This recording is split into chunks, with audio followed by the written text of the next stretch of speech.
बिस्मिल्लाहिर्रहमानिर्रहीम। अस्सलाम वालेकुम नादरीन, आप यूट्यूब चैनल देख रहे हैं। मैं इमरान खान हूँ। नादरीन, मैंने इमरान खान से एक चीज़ सीखी। यानी बहुत सारी ऐसी चीज़ें हैं जो पाकिस्तान में पाकिस्तानियों ने इमरान खान से सीखी हैं, और इमरान खान ने वाकई एक टीचर की तरह इस कौम को बहुत सारी चीज़ें सिखाई हैं। हार जीत का मामला हो, डट जाने का मामला हो, बहुत सारी चीज़ें जो इंसान के करैक्टर में होती हैं, उसने लोगों को लड़ना सिखाया, मुकाबला करना सिखाया। पाकिस्तान में बेशुमार लोगों ने पाकिस्तानियों को ये बात समझाई कि पाकिस्तान की मिलिट्री एस्टेब्लिशमेंट पाकिस्तान के लिए एक मुसीबत है, एक प्रॉब्लम है, और इनकी पॉलिसीज़ का पाकिस्तान को लगातार नुकसान हो रहा है। समझ ही नहीं आई कभी कौम को। लेकिन जब ये बात इमरान खान ने समझाई तो आज कौम का बच्चा बच्चा ये बात जानता है। एक कंट्रीब्यूशन तो है इमरान खान का बहुत बड़ा।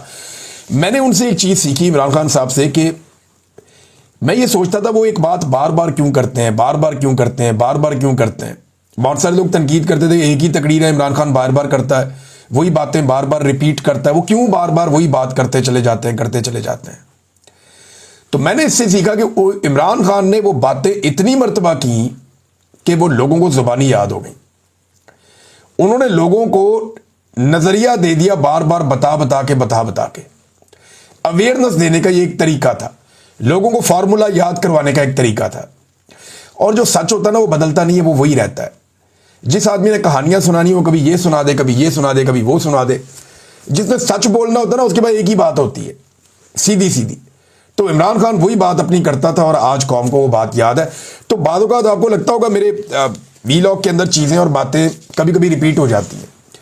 तो मेरे ख्याल में जो चीज़ जैसे होती है उसको जब आप बयान करते हैं तो जितनी दफ़ा आप करते हैं वो वैसे ही रहती है। और मैंने ये सीखा कि अगर कोई चीज़ आपको समझ आ जाए तो उसको हैमर करें, बार बार उसको बताएं, पब्लिक तक उसको पहुंचाएं, ताकि उसका इम्पैक्ट हो। बहरहाल नाज़रीन, सैलाब इस वक्त अब सिंध से टकराने जा रहा है। जो इस वक्त हमारे पास इत्तलात हैं वो ये है कि सैलाब दरियाए सिंध में दाखिल हो जाएगा कुछ ही घंटों में या अगले एक आधे दिन के अंदर, और उसके बाद ये सैलाब बढ़ना शुरू होगा सिंध की जानिब से, और बहुत जल्द जो है वो सिंध का इम्तिहान शुरू हो जाएगा। कितना पानी सिंध में दाखिल होगा इसके लिए आदाद शुमार जमा किए जा रहे हैं। दरियाए सतलुज के अलावा बाकी दो दरियाओं में इस वक्त सूरत हाल पहले की तरह ख़राब नहीं है। यानी जो हुआ दरियाए चनाब की वजह से वो बहुत बड़ा नुकसान हुआ। बहुत बड़ी बेल्ट है पंजाब की जिसको नुकसान हो गया। आपकी चावल की तकरीबन सारी फसल उड़ा के रख दी चनाब में आने वाले सैलाब ने। आपकी कपास को बहुत नुकसान हुआ। जो आपके मशरकी एरियाज़ हैं जो पाकिस्तान के भारतीय बॉर्डर के साथ साथ लगते हैं ऊपर चोलिस्तान तक, ये जो एरियाज़ हैं यहाँ पे बड़ा नुकसान हुआ। कपास का नुकसान हो गया, चावल का नुकसान हो गया, जो आपकी मकई थी उसका नुकसान हो गया, जानवरों के चारे का नुकसान हुआ, सब्जियों का बहुत नुकसान हुआ। तो ये गन्ने का बहुत नुकसान हुआ। बल्कि ये अभी जब शुगर का सीज़न आएगा तो आपको पता चलेगा कि गन्ने का कितना नुकसान हुआ। बहरहाल ये सैलाब अब सिंध की तरफ बढ़ रहा है, लेकिन दरियाए सतलुज के अंदर सैलाब में कमी नहीं आ रही। अभी भी वार्निंग्स जारी की जा रही हैं कि भारत से दरियाए सतलुज में मजीद पानी आने वाला है। और एक और वार्निंग जो है पाकिस्तान का जो मेट ऑफिस है या जो महकमा मौसमियात है उन्होंने जारी की है कि दोबारा से बारिशों का एक सिस्टम बनने जा रहा है। जो हालात वाक़यात लग रहे हैं फ़िज़ा के वो ऐसे हैं कि एक मरतबा फिर से बारिशों का एक सिस्टम बनेगा, और पंजाब में और जो खैबर पख्तूनख्वा के बालाई इलाके हैं वहाँ पे दोबारा से बारिशें होगी, और वो पानी दोबारा से तेज़ी से जो नशेबी इलाके हैं उनकी तरफ आएगा। तो ऑलरेडी ये पानी बहुत ज़्यादा है। अब अल्लाह ताला से दुआ है कि वो बारिशें थोड़ी डिले हो जाए। अगर वो बारिशें आगे चली जाएंगी तो ये पानी निकलने के बाद वो पानी आएगा तो वो फ्लो में हम निकल जाएंगे। लेकिन अगर एक साथ दरियाओं में पानी आया तो पाकिस्तान के लिए, पाकिस्तानियों के लिए एक नई मुसीबत और मुश्किल पैदा हो जाएगी। गुजरात शहर के नादरीन मैं मनादिर देख रहा था, बहुत ही अजीब है, बहुत अजीब मनादिर हैं जो गुजरात शहर में नजर आ रहे हैं। 4 दिन हो गए पूरा शहर डूबा हुआ है। वहाँ के जो सीनियर सहाफ़ी हैं वो ये बता रहे हैं कि कभी आज तक तारीख में उन्होंने ऐसा नहीं देखा। इनको 30-30 साल हो गए हैं। कई जो है वो इससे पहले से जर्नलिज्म कर रहे हैं। वो ये बताते हैं कि हमने 3-3 दहाइयाँ हो गई जर्नलिज्म को, हमने आज तक कभी 90s से हम कर रहे हैं सहाफत, हमने गुजरात को कभी ऐसे नहीं देखा। पूरा शहर जो है वो एक बैड गवर्नेंस की मिसाल बना हुआ है। और ये सारा कुछ क्यों हो रहा है कि डीसी, कमिश्नर, ये जितने भी ओहदेदार थे ये सारे के सारे और कामों में लगे हुए थे। इनकी सारी तवज्जो ये थी कि मरियम नवाज को खुश करना है तो पीटीआई के घरों पे छापे मारो, एस्टेब्लिशमेंट को खुश करना है तो इसको गिरफ्तार करो, उसको अंदर डालो, उसको अगवा करो, उस पर मुकदमा बनाओ। ये इन्हीं कामों में लगे रहे और कोई महकमा भी अपना काम नहीं कर रहा था। देखें, किसी जिले का अगर डीसी सो जाए ना या तवज्जो देना छोड़ दे तो सारे महकमे नीचे सो जाते हैं। यही बेड़ा गर्क हुआ कि किसी महकमे ने अपना काम नहीं किया। जहां कचरा था वहीं था, जहां ब्लॉकेज थी वो वहीं थी, सीवरेज का निज़ाम कहीं ख़राब था तो वो वहीं पे था, कोई काम अगर होने वाला था तो वो वहीं रुक गया। और उसकी वजह से अब जो गुजरात शहर है पूरा का पूरा डूबा हुआ है। वो स्टेडियम के मनाज़िर आप देखें, पानी खड़ा है, तालीमी इदारे उनमें पानी खड़ा है, गलियों में सड़कों पे हर तरफ कश्तियां चल रही हैं, पानी खड़ा है। गुजरात के साथ तो पहले कभी ऐसा नहीं हुआ। पता नहीं किस बात का बदला लिया जा रहा है। ये जो पंजाब हुकूमत है इसने पंजाब का बेड़ा गर्क कर दिया है। बेड़ा गर्क करना जो है ना, एक वर्ड अगर कहीं सही इस्तेमाल होता है तो वो यहीं पे होता है। पूरे पंजाब का बेड़ा गर्क कर दिया उन्होंने, हर चीज डूब गई पानी के अंदर।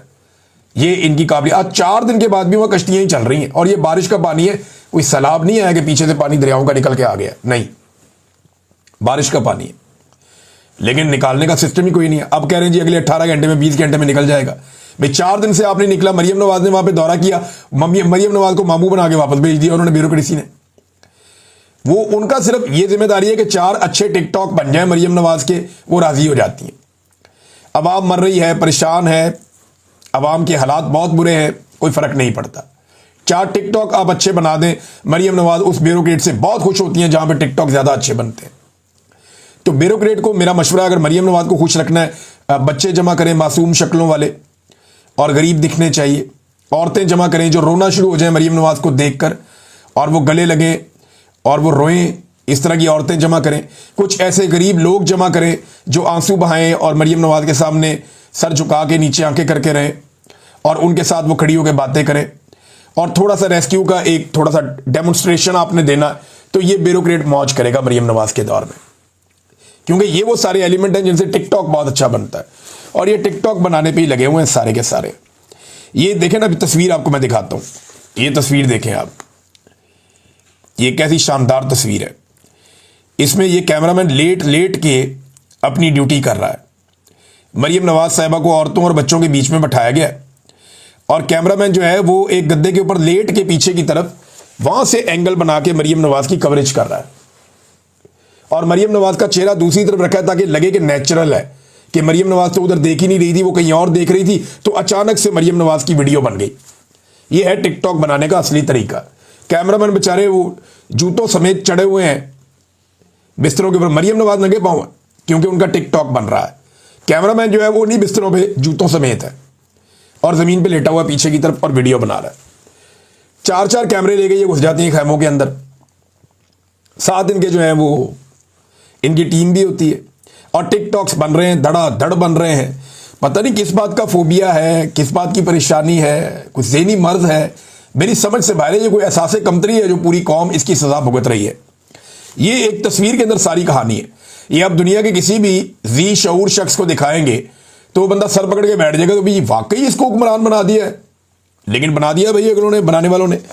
ये एक और चीज़ आप देखें, ये देखें, ये डीसी है मुजफ्फरगढ़ के, इन्होंने पहले भी बहुत सारे कारनामे किए। ये वही है शायद जो एक दिन पेंट कोट पहन के तो हाथ में ट्रंक लेके खड़े हो गए थे। बहुत अजीब अजीब काम इन्होंने किए। ये अब लोगों को रोटी देता है और रोटी देने के बाद उन्हें एक तस्वीर दिखाता है डब्बे के ऊपर और उन्हें याद दिलाता है कि ये रोटी तुम्हें किसने दी है। और फिर जब वो भूखा शख्स इसको ये जवाब देता है ना कि ये रोटी मुझे मरियम नवाज ने दी है, तो फिर वो डीसी उसको वहां से जाने देता है। घटियापन की इंतहा आप चेक करें कि एक भूखा आदमी जिसको खाने के लिए रोटी चाहिए, उसके बच्चे पीछे इंतजार कर रहे हैं, उसको 6 रोटियां देता है। उसे कहता है कि ये तुम 3 लोगों के लिए 6 रोटियां मैं दे रहा हूं, पीछे उसके बच्चे भी हैं जिन्होंने खाना खाना है। उसको कह रहा है सालन भी ले लो, ये रोटी ले लो, लेकिन ये तस्वीर देखो और मुझे बताओ कि ये रोटी तुम्हें किसने भेजी है। जब वो मरियम नवाज का नाम लेता है तो फिर उसको जाने की इजाजत देता है। पता नहीं कहां से मेरे भाई ने CSS किया है। खुदा के लिए इन लोगों की तजलील ना करें। वो ये गरीब लोग नहीं हैं, मांगने वाले नहीं हैं, ये बेचारे मुसीबत के मारे हैं। आप लोगों की बैड गवर्नेंस और मिसमैनेजमेंट का शिकार हो गए ये लोग। ये तो सफेद पोश लोग हैं, बेचारे फंस गए हैं, वरना ये तो इनके घर कोई आए तो मेहमान नवाजी करने वाले लोग हैं, ये लोगों को खिलाने वाले लोग हैं। आप खुदारा इन लोगों की तजलील ना करें, इनकी बदवाएं ना लें। ये कभी भी आपकी ऐसी हरकतों के बाद शरीफ खानदान को वोट नहीं देंगे, ये मेरे से आप लिख कर ले लें। ये लोग मांगने वाले, हाथ फैलाने वाले लोग थोड़ी हैं। इन सफेद पोशों का आप मजाक उड़ा रहे हैं, आपकी अपनी काबिलियत पे मुझे शक हो रहा है। फॉर गॉड सेक थोड़ा सा सोचिए, थोड़ा सा सोचें, अकेले बैठकर सोचें कि आपको किस बात की जल्दी है। क्या मरियम नवाज आपसे नौकरी छीन लेगी? भैया आप मुकाबले का इम्तिहान देकर आए और आप नौकरी कर रहे हैं, एक ब्यूरोक्रेट है, यहां से निकालेगी, कहीं और जाएंगे, ऑफिसर ही लगेंगे आप, ज्यादा से ज्यादा आपको ओएसडी कर देगी। अब क्यों ऐसे कर रहे हैं? यानी एक ऐसी खातून की आप चापलूसी कर रहे हैं जो आपसे बहुत कम पढ़ी लिखी है, और आप जो हरकतें कर रहे हैं ये आपको जेब देती है। ये ब्यूरोक्रेसी इस लेवल पे पहुंच जाएगी, मुझे कभी अंदाजा नहीं था। मुझे बड़ा अफसोस हो रहा है ये हरकतें देख के, मेरे लिए बड़े काबिल एहतराम है सारे ब्यूरोक्रेट, लेकिन ये ना करें, अपनी और अपने महकमों की और अपने इदारे की और अपनी काबिलियत की तजलील ना करें आप लोग। और इन आम लोगों की तजलील तो बिल्कुल ना करें। किसी को सेब दे दिया तो उसको बताया मरियम नवाज ने दिया है। फॉर गॉड सेक, ये किसी के बाप का पैसा थोड़ी है साहब। यही गरीब लोग हैं, आप इन पे एहसान नहीं कर रहे इन्हें खाना देके। इन्हीं गरीबों के पेट से, इनका पेट काट के जो टैक्स लिया जाता है उससे आप लोगों को तनख्वाह मिलती है। यही लोग मेहनत करते हैं, हल चलाते हैं, अनाज उगाते हैं, वो अनाज बिकता है, उसमें से टैक्स निकलता है, इनसे पैसा वसूल किया जाता है हर चीज की मद में, उससे साहब आपको तनख्वाह मिलती है। आप कपड़े पहनते हैं, जूते पहनते हैं, आपके बच्चे स्कूलों में जाते हैं, आप अपने घर में सामान लेकर जाते हैं, आप खाना खाते हैं, इन्हीं के पैसों से सरकार को तनख्वाह मिलती है, सरकार चलती। आप इन पे एहसान नहीं कर रहे हैं। क्यों आप इनको एक रोटी के बदले में आप कहते हैं कि रोटी तुम्हें मैं दे रहा हूं, ये तस्वीर देखो, बताओ ये कौन है? मरियम नवाज है, ले जाओ रोटी। ये क्या चल रहा है? Is this the way? आप पढ़े लिखे लोग हैं, इससे गुरेज करें।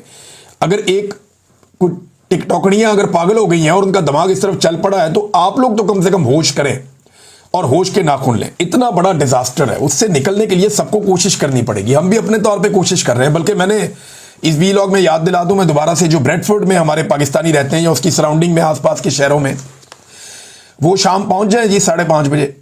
5:30 से लेकर हम तकरीबन 8:30-9 बजे तक वहां मौजूद होंगे और वहां पाकिस्तानियों से मुलाकात करेंगे। हम सब मिलकर फंड रेजिंग करेंगे और वो फंड रेजिंग हम पहुंचाएंगे पाकिस्तान में जो मुतासरीन सैलाब हैं उनके लिए, और जो जिम्मेदार लोग हैं वो ये काम करेंगे। बड़ी अच्छी 1-2 NGOs हैं जो ये काम कर रही हैं और हम उनके साथ मदद कर रहे हैं, और ये पैसा वो पाकिस्तान लेकर जाएंगे और पाकिस्तान में जो मुस्तहकीन है उन तक पहुंचाने के लिए बहुत सारे लोग हमारे अपने वॉलंटियर कर रहे हैं, और इंशाल्लाह ये सब मिलकर करेंगे तो इससे मुसीबत से निकलेंगे। ये एक दिन में टल्ली नहीं है। देखें इसके मराहिल हैं। जो लोगों के खेत हैं उनके ऊपर रेत चढ़ गई है, 1-1 फुट रेत चढ़ गई है, कहीं पे ज्यादा चढ़ गई है। अब उन खेतों को वापस काबिल काश्त बनाने के लिए उन पे बहुत डीजल जलाना पड़ेगा, ट्रैक्टर चलाने पड़ेंगे, मशीनें चलानी पड़ेंगी। वो कहां से गरीब किसान अफोर्ड करेगा? वो सारा हम मिलकर करेंगे। तो इसलिए हम दोबारा इकट्ठे हो रहे हैं आज के दिन में, एतवार के दिन में ब्रेडफोर्ड में आ रहे हैं। 5:30 बजे से लेकर रात 9 बजे तक हम वहां पे होंगे। तो पाकिस्तानियों से गुजारिश है वहां पे आए और हमारे साथ मिलकर ये फंड रेजिंग के अंदर हिस्सा लें। नाज़रीन, ये देखें ना, हर दूसरे दिन एक तस्वीरों वाला खाना जारी कर देते हैं कि ये देखें हमने लोगों को खाना खिलाया। वो छोटे छोटे डब्बे, उनके ऊपर मरियम नवाज का फोटो लगा हुआ है। ये अवाम के टैक्स के पैसों का है ना, मैं वही बात कर रहा था। अवाम के टैक्स को पैसों का, ये सरकार का पैसा है, अवाम का पैसा है। इससे कोई जाती तशहीर नहीं कर सकता। अगर जाती तशहीर करनी है तो आप अपने जाती पैसे को लें, उसके जरिए से आप कर लें, या आप अपनी कोई NGO बना लें, उसके जरिए से आप कर लें, या कोई अपना जाती कोई मिशन खड़ा कर दें, उसके जरिए से आप कर लें। अब आपको एक जाली हुकूमत दे देगी, उसके जरिए से आप ये करेंगे तो ये तो ज्यादती है। आटे की कीमत में नाज़रीन ये देखें सैलाब आने के बाद क्या हालात बन गए हैं, ये जरा आप देखें। ये पूरी एक रिपोर्ट है मेरे पास कि आटे की कीमत कहां से कहां पहुंच गई है। बल्कि अभी मैंने आपको एक खबर और देनी है, बड़ी खौफनाक खबर है। लेकिन मुल्क में 2 हफ्तों में आटे की कीमत में 34 से 57% तक इजाफा हो गया। बन्नू में जो आटे की कीमत में इजाफा हुआ वो 885 रुपए का इजाफा हुआ 20 किलो के थैले के ऊपर। पेशावर में 850 रुपए का, लड़काना में 800 रुपए का, हैदराबाद में 75 रुपए का, और जो सबसे कम हुआ वो हुआ जी सरगोदा में 560 रुपए का। और ओवरऑल पूरे पाकिस्तान में जो आटे की कीमत का एवरेज इजाफा हो गया गुज़िश्ता 2 हफ्तों में सैलाब के बाद, वो 663 रुपए का इजाफा हो गया है, जो 41% बनता है। अंदाजा करें, आपके शेर आटा खा गया। ये अदर अब्बास साहब ने लिखा था और उनकी बात आज फिर दुरुस्त साबित हो रही है इतने बरसों के बाद कि वाकई शेर आटा खा गया। आज 41% पाकिस्तान में आटे की कीमत बढ़ गई है और ये कई जगहों पे जहाँ ज़्यादा बढ़ी है वहाँ 57% तक बढ़ गई है, जो नहायत अफसोसनाक है। और ये इनकी पॉलिसीज़ की वजह से हो रहा है। ये अगर किसानों से गंदम खरीदते, बेहतर तरीके से मामला चलाते तो शायद बचत हो जाती। अब हम वक्त से पहले दोबारा वार्न कर रहे हैं कि आटे का बहरान पैदा हो जाएगा आने वाले महीनों में, और इस बहरान से अगर आपने बचना है तो आपको गंदम इंपोर्ट करनी पड़ेगी। और अगर आप वक्ती तौर पे फौरन इंपोर्ट कर लेंगे तो आप बच जाएंगे, अगर आप ताखीर करेंगे तो आपको महंगी मिलेगी, क्योंकि सैलाब और मुल्कों में भी आया हुआ है, उन्हें भी गंदम इंपोर्ट करनी पड़ेगी। इंडिया के अंदर भी प्रॉब्लम चल रहा है। इंडिया शायद मैनेज कर लेगा, बहुत बड़ा मुल्क है, या हो सकता है उन्हें इंपोर्ट करना पड़े, या हो सकता है उन्होंने जो अपनी गंदम है उसको ऐसे स्टोर किया हो कि उनकी बच जाए, वो आने वाले दिनों में पता चल जाएगा अभी। लेकिन पाकिस्तान को इजाफी गंदम की ज़रूरत पड़ेगी और उसके लिए पाकिस्तान को अभी इक़दाम करने चाहिए। नाज़रीन, ये 2 मनाजिर मैं आपको बताता हूँ। एक तो मैंने वीडियो देखी, मेरे रोंगटे खड़े हो गए देख के। यहाँ पे कुछ एक कश्ती के अंदर लोग जा रहे थे, उन्होंने देखा एक खातून डूब रही है, उसको जाके बचाया तो वो हवास बाख्ता थी। वो औरत ने इशारों से बताया कि वहाँ मेरी बहन डूब गई है और उसके साथ एक बच्चा भी छोटा, ऐसे हाथ से बता रही थी वो। बड़ी तकलीफ हुई मुझे वीडियो देख के। लोग बहुत मुश्किल में हैं। इनके लिए तो ये एक एंटरटेनमेंट है ना, अमीरों के बच्चों के लिए। ये जो बड़े बड़े ताकतवर लोग हैं, बड़े बड़े सियासी खानदानों के चश्मो चिराग, जिन्हें प्लेट के अंदर रख के सोने के चमचे के साथ इक़्तिदार दे दिया गया, इनकी घुट्टी में इक़्तिदार पड़ा हुआ था। ये बच्चे देखे ना, इनके लिए तो ये एंटरटेनमेंट है। ये तो खुश होके जाते हैं, खिलखिलाते हैं, इनके लिए तो स्टेज बनते हैं, टिकटॉक्स बनते हैं। लेकिन उस औरत के बारे में सोचे कि वो तनहा पानी के बीच में डूब रही थी, उसको वहाँ रेस्क्यू किया गया। उसने कहा मेरी बहन भी है और मेरा वहाँ पे एक बच्चा भी है हमारा, और वो नहीं मिल रहा। और वो इशारों में बता रही थी, उससे बोलने के काबिल भी नहीं थी बेचारी। अब ये जलालपुर पीरवाला में दरिया चनाब में सैलाब मुतासरीन की कश्ती डूब गई। एक खातून और 4 बच्चे डूबकर जाँ बहक हो गए हैं। और ये जो बच्चे थे ये 7 साल से कम उम्र के थे। कश्ती में 20 से ज़्यादा लोग सवार थे, यानी कश्तियाँ अवेलेबल नहीं है, हुकूमत मदद ही नहीं कर रही। एक कश्ती में 20 लोग से ज़्यादा थे, वो कश्ती डूब गई। 4 बच्चे फौत हो गए, एक खातून फौत हो गई, बाकी लोगों को रेस्क्यू किया गया। और सेम टाइम में आप ये देखें कि नवाज शरीफ की पार्टी के रहनुमा फैसल जबवाना के बारे में एक खबर आती है कि सैलाब का जायजा लेने के लिए वो निकले, उनकी कश्ती खराब हो गई। फौरी तौर पर दूसरी कश्ती से उन्हें रेस्क्यू कर लिया गया। यहां आम आदमी को रेस्क्यू के लिए एक कश्ती अवेलेबल नहीं है, और वहां जो है क्योंकि वो सरकार है तो उनकी कश्ती खराब हो जाए तो दूसरी कश्ती फटाफट आ जाती है रेस्क्यू करने के लिए। कितना फर्क है। जितनी कश्तियां मरियम नवाज को शो ऑफ करने के लिए दिखानी पड़ती हैं ना रोजाना की बुनियाद पे, जहां ये पहुंचती हैं कश्तियां पहले पहुंचाई जाती हैं, वहां रेस्क्यू वाले एक ड्रामा क्रिएट करके दिखाते हैं। तो जितना मरियम नवाज के दिखाने के लिए कश्तियां लगाई जाती हैं, ये रेस्क्यू पे लगाई जाती हैं, तो बहुत सारे लोग अभी तक रेस्क्यू हो जाते हैं।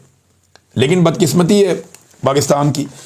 एक और नादरीन ये खबर आई है, और ये बंदा भी आप देख लें, बल्कि एक कच्चे का एक डाकू है और इसने चैलेंज कर दिया। चैलेंज इसने ये किया कि इसका भाई जो है वो पकड़ा गया था और उसको 17 साल की सज़ा हो गई थी। अब ये कहता है जी बंदे निकाल के ना जेल से मारे जा रहे हैं, तो मुझे खतरा है मेरे भाई को भी मार देंगे। तो इसने 11 बंदे अगवा कर लिए मोटरवे से।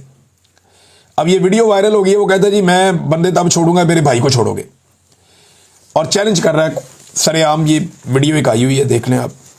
ये पाकिस्तान की सूरत हाल है, लॉ एंड ऑर्डर की। ये पाकिस्तान में सिचुएशन है कि मोटरवे से बंदे अगवा कर लिए जाते हैं और खुला चैलेंज भी किया जाता है सरकार को कि मेरी बात मानो वरना मैं ये कर दूंगा वो कर दूंगा। ये है लॉ एंड ऑर्डर। अब अगर पाकिस्तान तहरीक इंसाफ का कोई बंदा एक नारा भी लगा दे तो उसके घर की चादर और चारदीवारी का ये तकद्दुस पामाल कर देते हैं। कच्चे के डाकू इनसे आज तक काबू नहीं आए। शहबाज शरीफ साहब गए नाज़रीन चीन के दौरे पे, आर्मी चीफ भी गए चीन के दौरे पे। ऐसा लगता था बड़ी कामयाबियां समेट के ये लौटेंगे, लेकिन जब ये लौटे तो ये खबर आई है कि चीन ने फैसला किया कि 48 ऐसे ममालिक हैं जिनके शहरियों को सितंबर 2025 से बगैर वीज़े के चीन में आने जाने की इजाज़त होगी। दुनिया में 48 ऐसे मुल्क हैं जो चीन ने मुंतखब कर लिए और उन्होंने कहा जी इन ममालिक के लोग बगैर वीज़े के चाइना में आएँ और चाइना से वापस जाएं, कोई प्रॉब्लम नहीं। और 1 सितंबर से उनके लिए खोल दिया कि जाओ बगैर वीज़े के चीन का चक्कर लगा के वापस आ जाओ। लेकिन पाकिस्तान को यह सहूलत नहीं दी। दावे हमारे किस तरह के हैं और काम देखें किस तरह के हो रहे हैं हमारे साथ। दावे हमारे हुक्मरान ऐसे करते हैं कि हमने सबसे कामयाब दौरा किया और नतीजा ये है कि दुनिया भर को इजाज़त मिल रही है, पाकिस्तान को नहीं मिली। हालांकि हिमालय से ऊंची, समंदर से गहरी और शहद से मीठी दोस्ती बकौल हमारे हुक्मरानों के हमारी चीन के साथ है। तो मुझे हैरत होती है। और वहाँ पे शहबाज शरीफ साहब ने जिस तरह ज़बरदस्ती तवज्जो हासिल करने की कोशिश की है चीन के दौरे में, वो बड़ा ऑड लग रहा था और ऐसा लग रहा था कि हम बहुत हल्के लोग हैं और हमें तवज्जो चाहिए, जैसे भी करके कोई वीडियो बन जाए हंसने का एक, ये इस तरह हंसने से, कैका लगाने से, इससे कॉन्फिडेंस शो नहीं होता।